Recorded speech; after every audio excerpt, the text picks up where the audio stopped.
Well, the crisis in Ukraine has caused an unprecedented rift between the US and Russia. The crisis has also significantly strained relations between Moscow and the European Union. It's widely believed that Washington is trying to drive a wedge between Russia and European countries, especially Germany. Ewald Stadler, who's a member of the European Parliament, told Press TV that a recent comment by a US strategist is proof of that strategy. We have to be very thankful to Mr. George Friedman for his unbelievably open and clear explanation. I was really amazed when I heard it for the first time, and I've listened to it many times.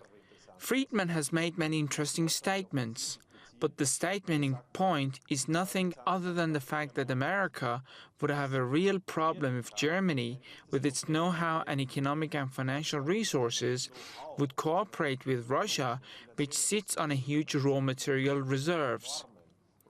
This is why Friedman makes it quite clear that it's in the interest of the US foreign policy to prevent this from happening. And that explains why the US policy tries to permanently pit Germany against Russia, especially with regard to Ukraine's crisis. Unfortunately, Ms. Merkel doesn't see it that way, but former Chancellor Gerhard Schröder perceived the situation clearly, and that's why he tried to free Germany from the paternalism of the United States and pursue a policy with Russia that's in the best interest of the Germans. And that led him to the end of his political career. This is because the US wields much influence over the German media. It's also known that well-known media representatives and think tanks have close ties with the NATO, and that's why the media campaign against Schröder cost him the election. And since then, Angela Merkel has pursued a policy with close ties with the United States, and I believe this policy has been in line with Washington interest and goes against the interests of the Germans.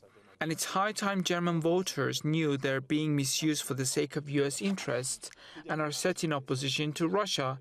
But Germany, for the sake of Europe's interests, has to play a more neutral role in terms of policy and economy and has to have a more reasonable approach towards Russia.